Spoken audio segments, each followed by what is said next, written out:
காசியில் ஜனனமும் மரணமும் என்றும் சமநிலை கொண்டே இருக்கும். ஓர் புறம் ஜனனத்திற்கான கொண்டாட்டமும் நேரும், மறுபுறமோ மரணத்தின் சத்தியத்தையும் யாவரும் உணர்வர். பிரபஞ்சத்தில் இரு சத்தியங்களின் தத்துவத்தை ஓர் தருணத்தில் யாவரும் உணர்வார்கள். மானிடர் முழு மனதோடு அதனை ஏற்றுக்கொள்வர்.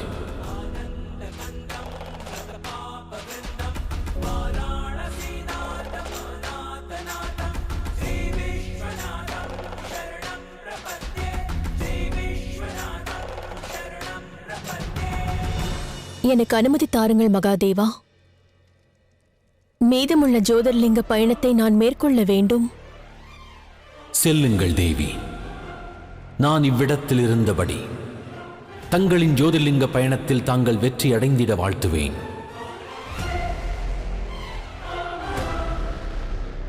புறப்படுங்கள்.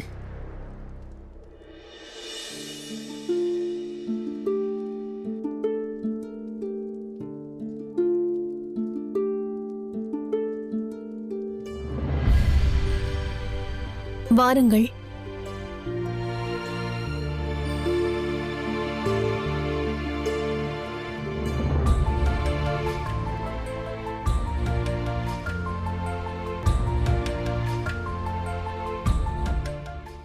பார்வதி அடுத்த ஜோதிர்லிங்கத்தை நோக்கி புறப்பட்டு விட்டாள். இனி நாம் என்ன செய்வது? கூறுங்கள் குருதேவா. ஒருவேளை பார்வதி ஜோதிர்லிங்கத்திற்கான பயணத்தை நிறைவு செய்தால் பிறகு சிவனும் பார்வதியும் இணைவதை எவராலும் தடுக்க முடியாது. ஒரு மார்க்கம் உள்ளது.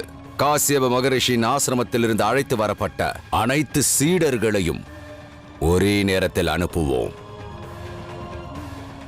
முழு பலத்தை கொண்டு தேவி பார்வதியை தடுத்து நிறுத்த வேண்டும் என்று கட்டளையிடுவோம். சீடர்களை மட்டும் ஏன் அனுப்ப வேண்டும்? நாம் அனைவரும் அவர்களுடன் செல்வோம். ஒன்றாக இணைந்து யுத்தம் புரிவோம் குருதேவா. அனைவரும் இணைந்து பார்வதி மீது தாக்குதலை தொடுப்போம். ஒருவேளை இந்த யுத்தத்தில் நாம் அனைவரும் வீர மரணம் அடைந்தாலும் சரி, நம் அனைவரின் பெருமையும் கௌரவமும் நிச்சயம் மேலோங்கி நிற்கும்.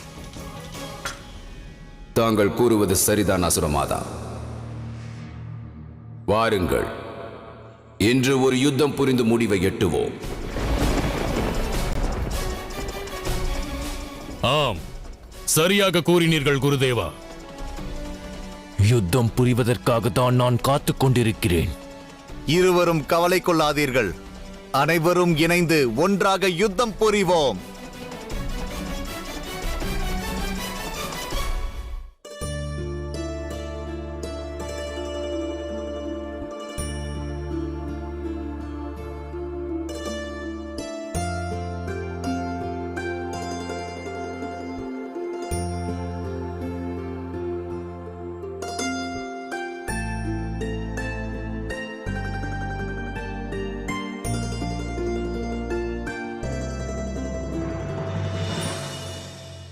காசியப மகரிஷியின் சீடர்களே, அனைவரும் யுத்தம் புரிவதற்கு தயாராக இருக்கிறீர்களா? இன்று அனைவரும் இணைந்து தேவி பார்வதியை தடுக்க வேண்டும். இல்லையேல் யுத்தம் புரிந்து வீர மரணத்தை அடைய வேண்டும். மகரிஷி காசிபரின் சீடர்களே, வாருங்கள். இது எனது கட்டளை.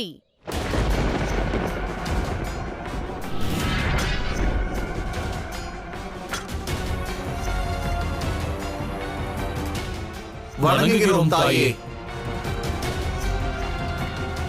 வாருங்கள். நாராயணா, இந்த அசுரர்கள் ஏன் புரிந்து கொள்ள மறுக்கிறார்கள்? பல முறை தோல்வி அடைந்த பிறகும் கூட இவர்கள் மீண்டும் மீண்டும் இயலாததை நிகழ்த்தி காட்டுவதற்கு முயற்சிக்கிறார்கள். ஆதிசக்தியை எவரால் தடுக்க முடியும் இவர்கள் தடுப்பதற்கு? இம்முறை அவர்கள் மரணத்தையும் ஏற்க தயாராகிவிட்டார்கள். தாங்கள் அறிவீர்கள் அல்லவா தேவரிஷி, சுக்கராச்சாரியாரிடம் ஏராளமான மாய வித்தைகள் உள்ளன. அதை தேவி ஆதிசக்தியாலும் முறியடிக்க இயலாது. மீதமிருப்பவர்கள் அனைவரும் மாவீரர்கள். அசுரமாதா, ராகு, கேது இவர்கள் மூவரும் அமரத்துவத்தை பெற்றவர்கள். தேவி பார்வதி ஜோதிர்லிங்க பயணத்தை மேற்கொள்வதில் பெரும் இன்னல்களை சந்திப்பார்கள். ஒருவேளை இம்முறை யுத்தம் நேர்ந்தால் அது எத்தனை வருடங்கள் தொடர்ந்து நடக்கும் என்று தெரியாது. ஆகையால் இந்த யுத்தம் மாபெரும் யுத்தமாக இருக்கப் போகிறது.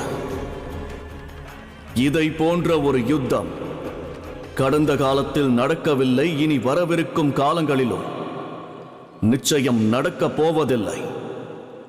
தேவி பார்வதி இதை எவ்வாறு எதிர்கொள்வார்கள் என்று தெரியவில்லை.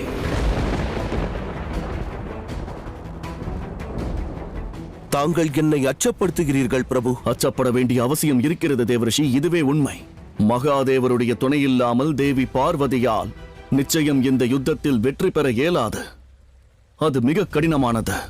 ஆனால் நாராயணா, மகாதேவர் ஜோதிர்லிங்கங்களில் வியாபித்துள்ளார். இந்த நிலையில் அவர் ஆதிசக்திக்கு எவ்வாறு உதவ இயலும்? அதை காலம்தான் கூற வேண்டும் தேவரிஷி. தேவி பார்வதி இப்பயணத்தை வெகு விரைவில் முடிக்க வேண்டும் என்று நாம் அனைவரும் வேண்டிக் கொள்வோம். தன் பாதையில் வரவிருக்கும் அனைத்து இன்னல்களையும் அவர்கள் எவ்வாறாயினும் கடக்க வேண்டும் என்று வேண்டுவோம். அது மட்டுமே நம்மால் இயலும். நாம் அனைவரும் இக்கணம் ஒன்றிணைந்து தேவி பார்வதியின் பயணம் வெற்றி பெற யாகம் புரிவோம்.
பார்வதி, உனது ஜோதிர்லிங்கத்திற்கான பயணம் இத்துடன் நிறைவடைகிறது.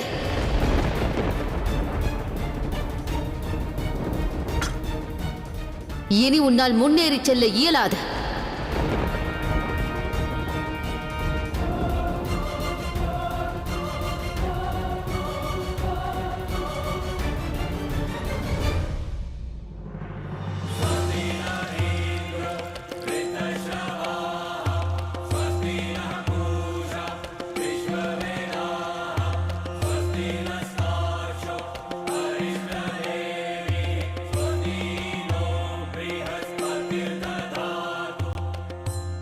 என் பாதையை விட்டு விலகுங்கள். என் பயணத்திற்கு தடங்கல் விளைவிக்க பலமுறை நீங்கள் அனைவரும் முயற்சித்தீர்கள். ஆனால் வெற்றி பெற இயலவில்லை. ஆகையால் மீண்டும் கூறுகிறேன், என்னை யுத்தத்திற்கு அழைக்காதீர்கள். இங்கிருந்து சென்று விடுங்கள். எங்களை பற்றி கவலைப்படாதீர்கள். தங்கள் பயணத்தை பற்றி மட்டும் நினையுங்கள் தேவி பார்வதி. காரணமின்றி நாங்கள் எவரும் இங்கு வரவில்லை. எங்கள் அனைவரது சக்தியும் ஒருங்கிணைக்கப்பட்டிருக்கிறது. இறுதி தாக்குதலுக்காக இங்கு வந்திருக்கிறோம். இறுதி தாக்குதலுக்காக இங்கு வந்திருக்கிறோம்.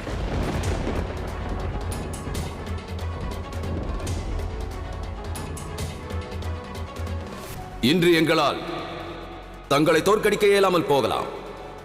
ஆனால் நாங்கள் உங்களை தடுத்து நிறுத்துவோம் தேவி. காலம் உள்ளவரை இங்கேயே இருக்கும்படி கட்டாயப்படுத்த இயலும்.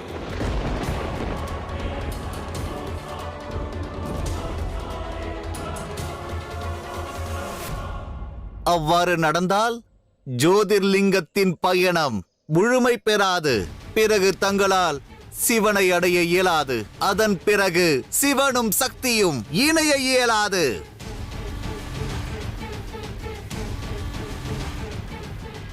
சிவனையும் சக்தியையும் பிரிப்பதற்கு நாங்கள் அனைவரும் எங்கள் உயிர் உள்ளவரை யுத்தம் புரிய தயாராக இருப்போம்.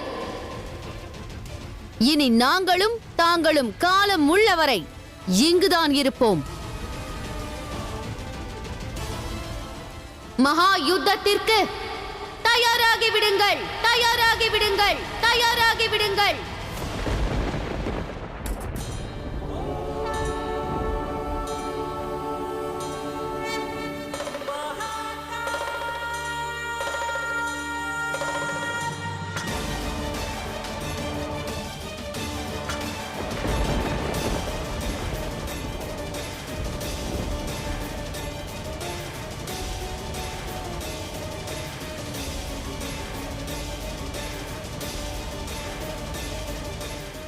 பாதை விட்டு விலகிச் செல்லுங்கள். இவர்களை பாதுகாக்கும் பொறுப்பு என்னுடையதே. கரத்தில் திரிசூலமும் கழுத்தில் வாசுகி நாகமும் வந்துவிட்டது. ஆனால் தாங்கள் நினைவை இழந்திருக்கிறீர்கள். எவ்வாறு எங்களை எதிர்கொள்வீர்கள்?